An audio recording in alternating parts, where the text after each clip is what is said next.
Our Sorry, I ESPN. get so No worries. excited. No, I'm Very excited too. Key does not get excited. I get really excited. Joe Fortenbaugh, who's the host of our ESPN Daily Wager program, along with Doug Kazarian, is going to be here at 8:45 a.m. Eastern, and it's as simple or as complicated as you want it. A simple bet, over, under, a line. You want to go a parlay? We'll explain everything for the people that are new to gambling now that it's coming out of the shadows. So hit us up.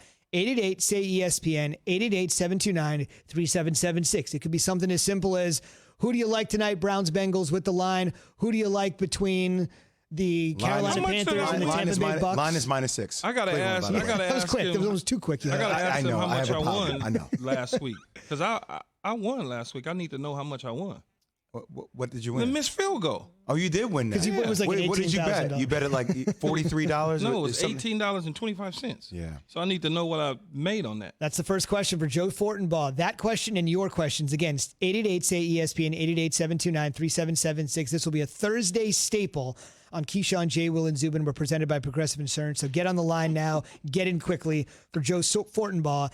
It'll be a lot of fun. What's up? I'm looking at the Cleveland Browns and the Bengals page, and a picture of Keyshawn and Dan Orlovsky pops up, and they're talking. And Keyshawn's face every time he listens to Dan Orlovsky talk is just it gets me beside myself. I thought he was over there laughing to himself. I thought he had a little man on his shoulder talking to him or something. I was like, something wrong with you, dog?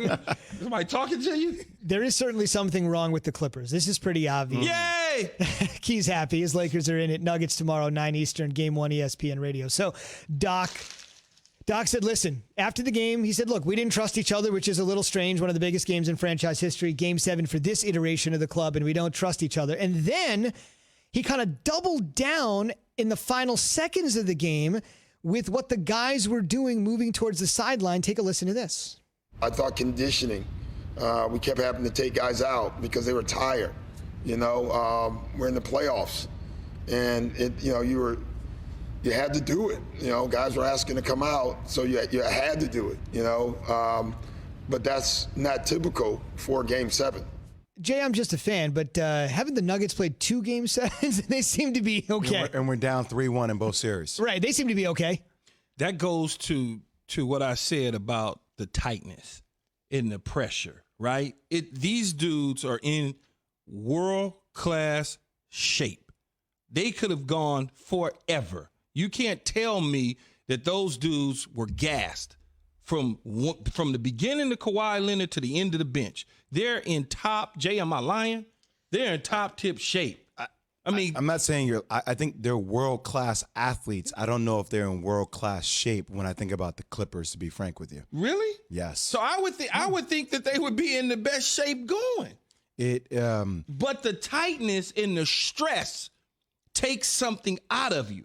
When you are playing in a big game that all of a sudden you are now 3-3 instead of 3-1 or closing it out, and you're surrendering leads, there's something that happens to you. You tense up. And I think that tension and tensing up took something out of them. In fact, if they were checking out of games, that's what I contribute to that. Yeah, and look, this is not me providing any excuses at all, because we're going to go in on the subject, but also having 3.5, 4 months off of basketball, you would think, I know LeBron James takes that seriously. But Coach, they've been playing when they've been off. I hear you. I'm just not saying everybody. I don't know for a fact that everybody on the Clippers team is taking it seriously. But I'm saying they practicing, Jay, right? They're practicing. Well, no, not for all those months. I mean, they had like a training camp that was a short, truncated training camp. Well, I'm not providing excuses. Playing, though. I understand. Look, there's no excuse. They played there's no series excuse. You're right. before this. There's no excuse. It's just when I watch them play, that's puzzling to me that they would be out of shape. Yeah, but I mean, look, that's Doc Rivers, who has the best insight out of anybody else, saying that they played out of shape. But Coach, think about it. Think about it, Jay Will, as a former Duke national champion, second pick of the draft.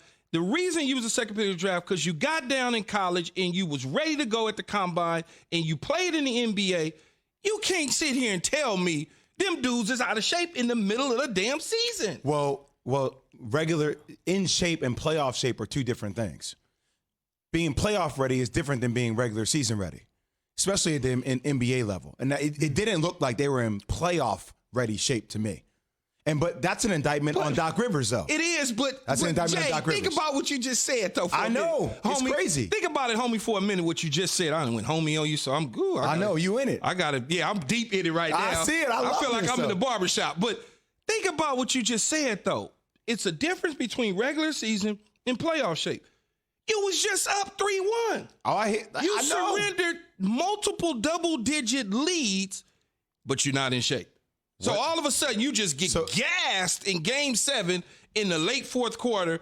But if you was up by double-digit leads in the late fourth quarter, your ass wouldn't be tapping out. So if Doc Rivers said it, Key, he knows it better than anybody else knows it. What does that say about the leadership of this team, and what does it say about the coaching of this team? I'll give you one quick stat. I'll give you one quick stat that blew my mind because I heard it the other day, and I love Doc Rivers. I've known Doc. Obviously, his son Austin played at Duke, right? So there were 12 teams in NBA history that have given up 3-1 leads in the playoffs. 12 teams NBA history. Doc did it 3 times. Yes.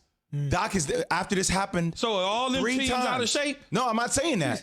But I mean, we'll get into this conversation more in the next segment.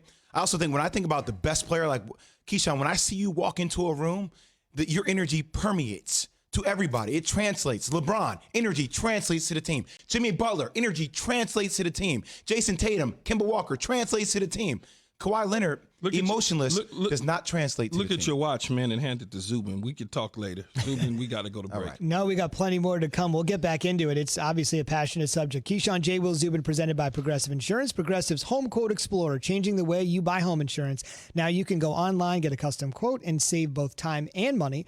Learn more at Progressive.com. Still to come, Keys, one of his favorite games. Take it or shake it. Take it or leave it, including the birthday boy, Patrick Mahomes. He's 25 today. Is he? And now forward with a supposedly offensive guru.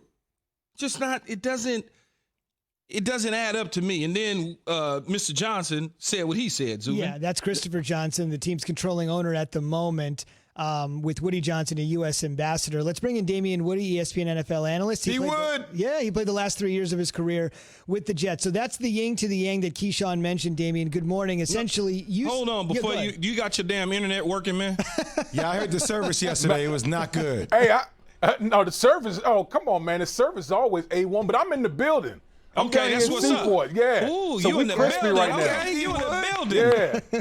So he's like 200 feet away, so we'll go say hi to Damian in the break. 6 feet apart. Socially distant, of course. Safety first. You tweeted Sunday that after watching the Jets, this is 2 bites at the apple. This is 2 head coaching bites at the apple for Adam Gase. That's your opinion. Christopher Johnson, the team's owner, Keyshawn just mentioned, he referred to Gase as a brilliant offensive mind. So which one is it? How can he be so far apart?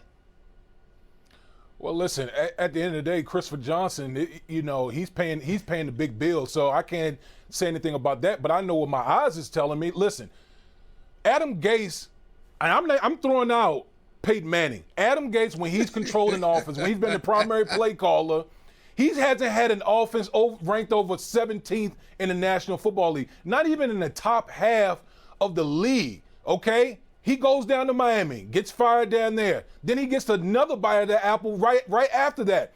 And I haven't seen any progression from the New York Jets, particularly on the offensive side of football. I haven't seen Sam Darnold make a big step as far as him being now a third-year quarterback in this league. So you tell me, as far as offensively concerned, where are the improvements as far as the Jets is? Yeah, you and I could hide behind Peyton Manning and get a head coaching job. That's easy to do, Peyton right? Manning make a lot of people look good, Key. Yeah, no question about it. Let me ask you this, though. How likely is it that Adam Gase finishes the season or gets fired around the bye week before they take on Miami? Well, I mean, Key, anyone who watched that game against Buffalo, that was an embarrassment. Don't let the scoreboard fool you. That game was not competitive at all.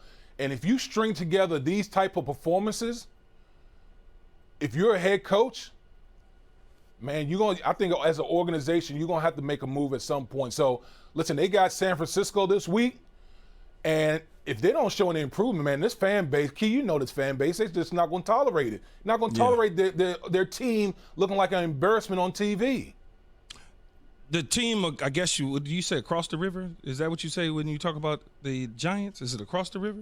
I only feel like they're the only team in New York. Okay, so the only team. That's me. I'm a Giants fan. The only team in New York, according to Jay Will, the New York Giants. What did you make of the Week 1 performance by Danny Dimes Jones? Well, listen, I think it was the same thing that we saw last year, the turnovers. He made a couple critical turnovers, particularly the one at the goal line, man. You're driving, I think it was like a 18-play drive. You do all of that, and then you get down to the goal line, you turn the ball over. You know, that's inexcusable because the number one job as a quarterback is to protect the football. And he made some plays. He made some nice throws. But at the end of the day, if you can't protect the football